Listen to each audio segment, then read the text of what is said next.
welcome you all in this presentation related with the subject materials processing fundamentals and practical. You know that we are talking about the practicals and lab demonstrations related with this subject on this subject material processing.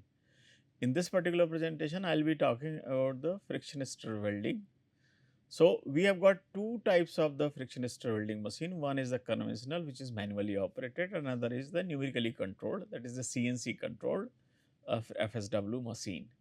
In this particular talk, we will be showing the demonstration of the friction stir welding machine as well as the joint characteristics of the weld joints of aluminum alloys and the steel developed by the friction stir welding will also be taken up to understand the way by which process works and the way by which process parameters affect the joint characteristics.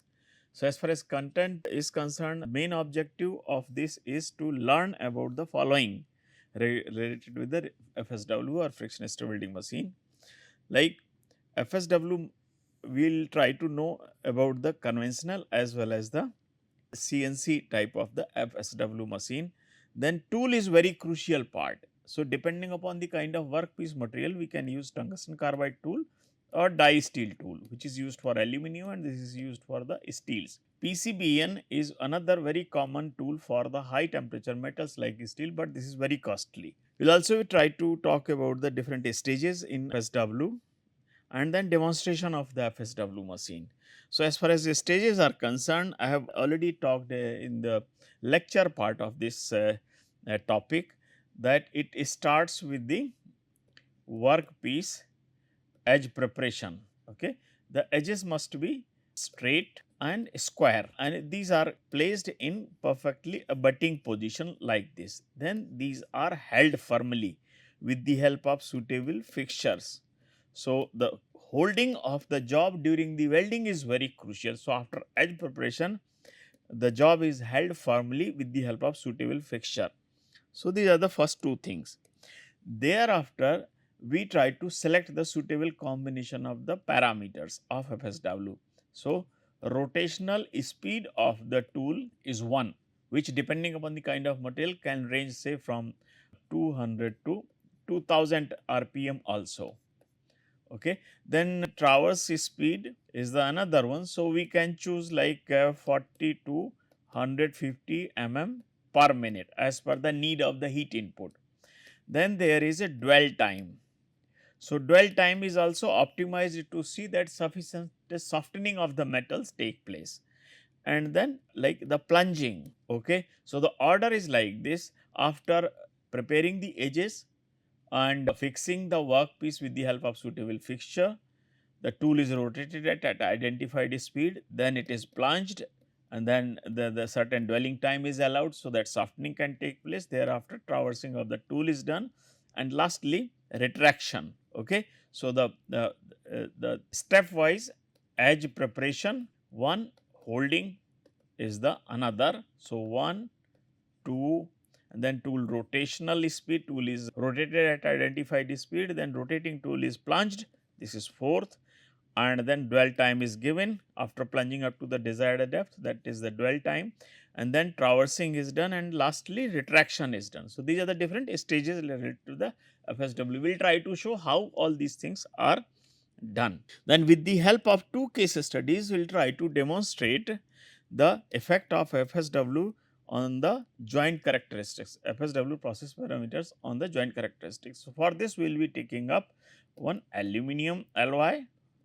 Aluminum is considered to be relatively easier to weld by the FSW as compared to that of the high temperature metals, but we will also be taking up the FSW of the steel. So, mild steel and one aluminum alloy that will be taken for the case study. Now, we will see the demonstration of the two types of the FSW machines in the later stages. As far as materials method is concerned, we need FSW machine, we need to have the suitable tool depending upon the kind of workpiece material. It can be made of the tungsten carbide or the die steel.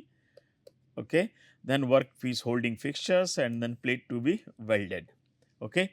So, now the demonstration will show that the role of the different components related with the FSW machine and how the actual welding using the FSW is performed. Hello, dear students, in this lab demonstration, we will be talking about one of the solid state joining process, that is called friction stir welding. This is one of the very commonly used and comparatively new joining process. It was developed by the Welding Institute, UK, known as TWI, in 1991.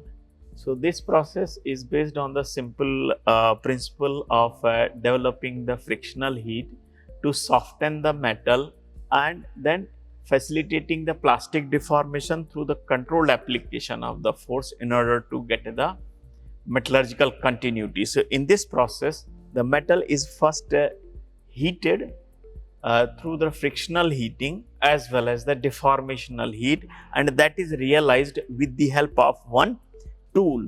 So, this is one tool which is the most important component, helps in development of the weld joint.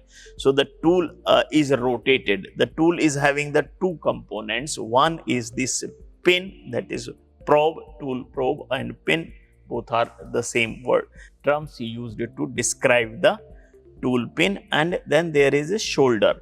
Shoulder also helps in generating the heat as well as proper forging action of the metal during the friction stir welding. So, here the tool primarily does the frictional heating, deformational heat as well as transport of the metal from one side to another, which in turn helps in development of the metallurgical joints. Since the deformation is involved, so definitely there is a work hardening, grain refinement, dynamic recrystallization.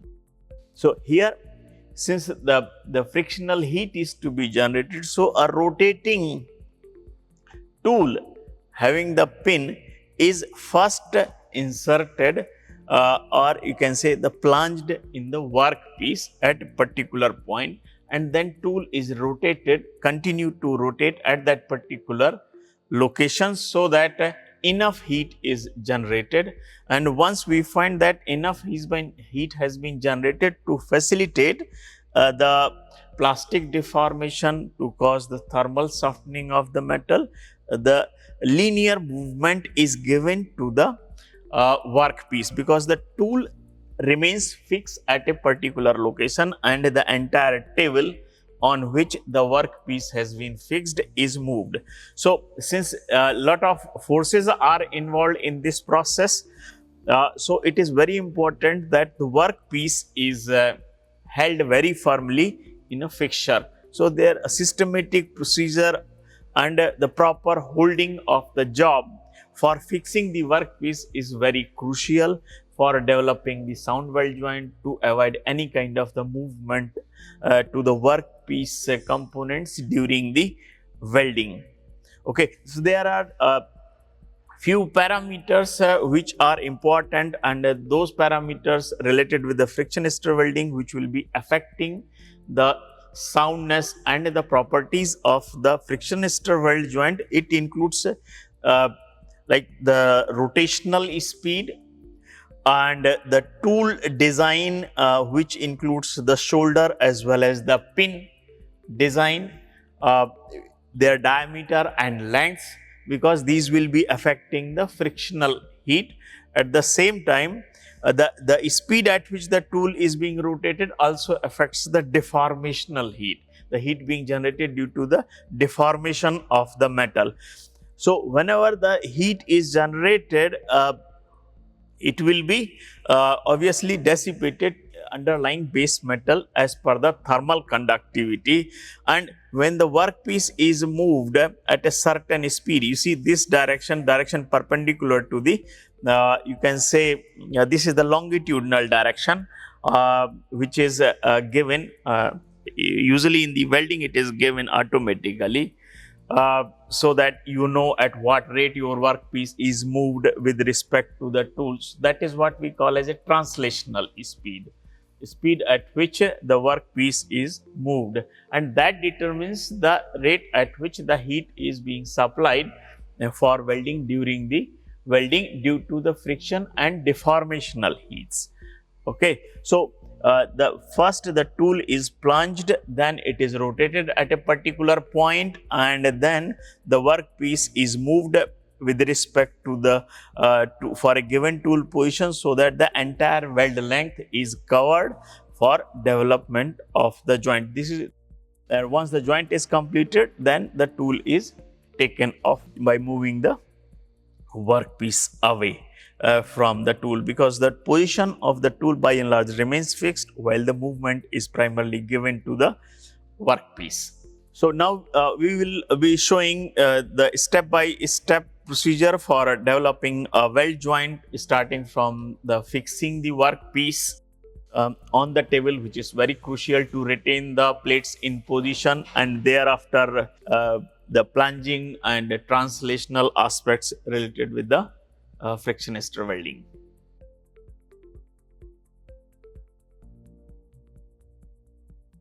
This is how we can fix up the workpiece using the suitable fixtures. The fixtures design can change significantly as per the need, that is the length and width and the kind of the holding forces which are needed in order to ensure the proper positioning of the plates. So, basically this is a kind of mechanical fixing only, where the forces will be applied from the both top and the sides in order to retain the job in position.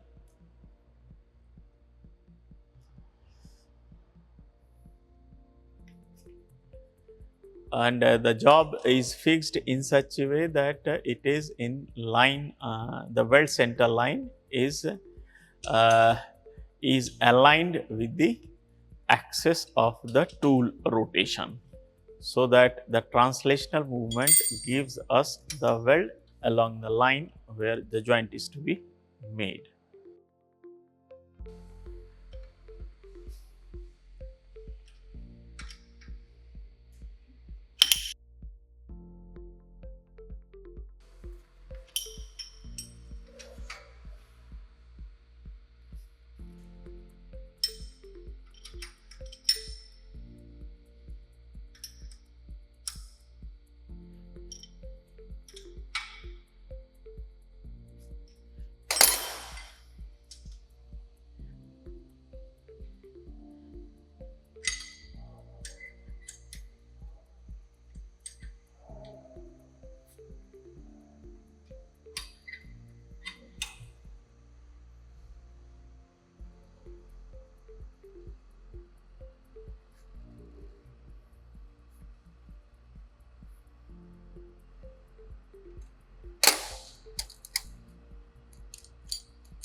So, now to bring the workpiece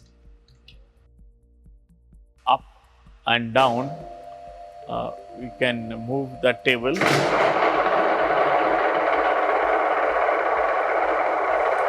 can see the tool is rotated.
As far as case study is concerned, now we will see the FSW of the aluminum alloy. Say this is the tool holder, this is the shoulder, this is the tool, and this is the workpiece held firmly with the help of suitable fixtures.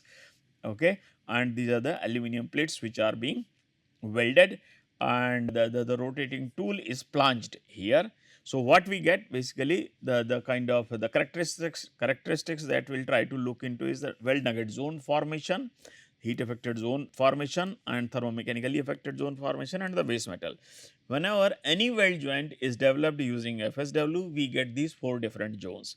The one is the weld nugget, which is like the zone, welded zone region. Then nearby that will have the thermomechanically affected zone TM AZ. Thereafter we will have the heat affected zone and then base metal. So, these 4 zones are invariably formed both the sides of the FSW joints. So, in this case, this is the kind of the die steel tool having the cylindrical threaded pin. This is the shoulder and this is the shank which will be held firmly in the tool holder. The material is aluminum, copper, magnesium alloy, okay, 2014. Plate dimensions are like this.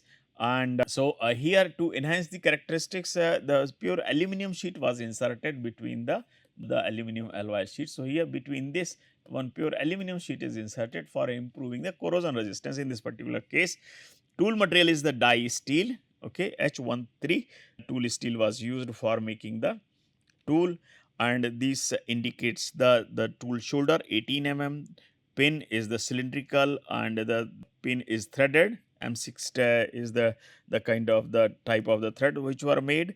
Then pin length is 5.7 for developing the weld joint of the 6 mm thick plate, and tilt angle is 1.5 degree, and rotational speed is 931, and traverse speed used is say 40 mm per minute.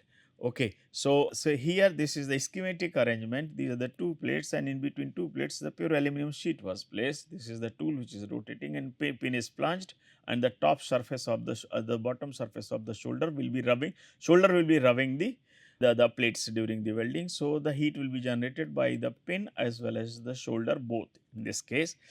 So, what it shows, these are the 2 plates which have been welded with the pure aluminum film as a filler, okay, and this is the kind of the joint which has been developed. This is the end portion, because on retraction we get the hole at the end, and this is the top surface of the weld joint, and this is the bottom surface of the joint, and what it indicates that there is a perfect weld joint which is free from the defect. And then the idea here is like we will develop the joint with the aluminum filler and without aluminum filler layers, just to investigate how does it affect the joint characteristics.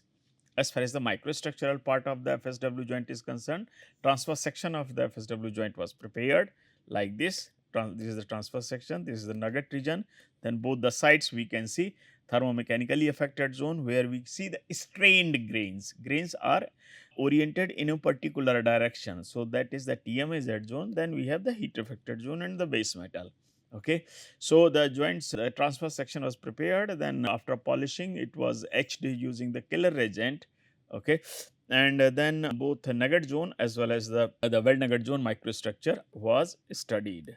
Okay. Here we can see that the film is not very uniformly distributed, but it is localized in a particular zone. Okay. As far as the microstructural part of the nugget zone is concerned, what we can see here, the average grain size of the nugget zone with regard to the aluminum grain size, it was in the range of 19.19 plus minus 493. This is the kind of the deviation, and without pure aluminum it is little finer, means without any kind of the film when it is made, the grain size are finer as compared to that of the case when the aluminum film is used. So, nugget zone experienced plastic deformation and dynamic recrystallization, which in turn resulted in the very refined grain structure. Okay. Now, we will take up the another case study related with the FSW of the mild steel. So, the mild steel plate of 3 mm thickness, because it is not easy to weld steel being a high temperature metal, it takes lot of heat, lot of efforts.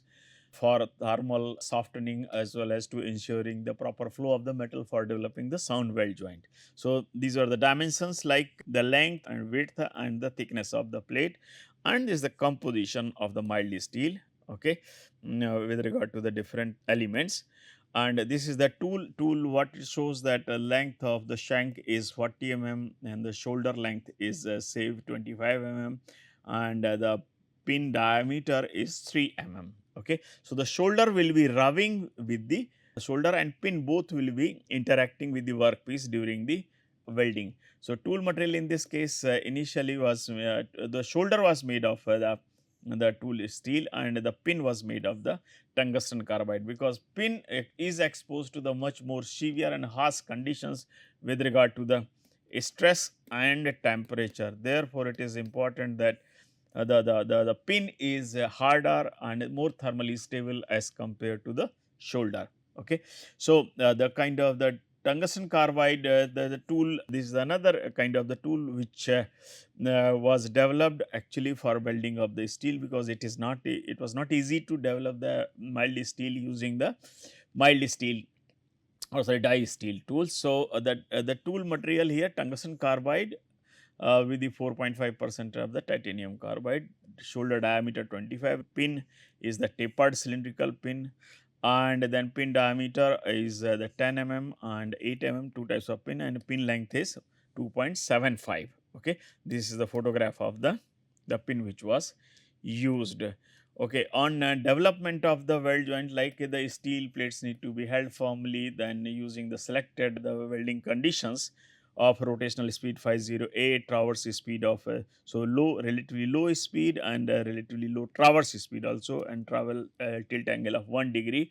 The FSW joint of the steel was developed. So, what it shows that this is the nugget zone wherever we can see. So, this is where the shoulder will be interacting with the top surface of the steel. This is the last part of the FSW joint where from the tool was retracted. Okay, it will be leaving behind one hole, and nearby region also experiences the decolorization. So, that shows that this temperature also has been heated to the high temperature to cause the oxidation. If we see the nugget region of the FSW joint of the steel, then this is the zone where significant work, so deformation and the refinement has taken place, and nearby zone will be having the TMAZ and the heat affected zone. So, this is the welded plate with the node defects and transverse section is this lower part. If you try to see the microstructure of the mild steel, so here this is typically ferrite and pearlite combination, but if we see the heat affected zone, little coarsening we can see coupled with the refinement, because our the fine grained HZ zone is also formed, but the ester zone that experiences very significant plastic deformation, high temperature followed by the rapid cooling. So, it experiences the transformation of the mud, the soft phases into the harder phases, coupled with the formation of perlite and the martensite. So, this kind of the martensite plus perlite plus the ferrite formation, this usually causes the significant increase in the hardness of the weld zone. So, this is the weld area and this is the zone where these phases are being formed, then we will be getting the hardness variation of this kind because of the formation of the harder phases. So, that is what we can see here, hardness distribution across the mild steel weld joint. In as welded condition, that is the black one, shows the higher hardness of the weld zone as compared to that of the TMAZ and HAZ regions. So, when we do the post weld heat treatment, like say for a stress relieving and for having the better uniformity of the properties, marginal drop in the hardness of the nugget zone also takes place. That can be attributed to the like say the recovery and the recrystallization and marginal tempering also. So, the base metal hardness is 148 HV, HAZ hardness is in the range of 208 to 155 and ester zone hardness is 217, that is the hardest zone. So, here if you see the tensile properties of the FSW joint of the steel, then we will see that in the longitudinal direction, like say this is the weld joint which has been made. Okay. And if we take out the sample from the longitudinal direction, then it will be showing the highest strength, okay, all weld sample. But if we see the transverse sample taken from the transverse direction, it will be showing the lesser, somewhat lesser strength coupled with a lesser ductility.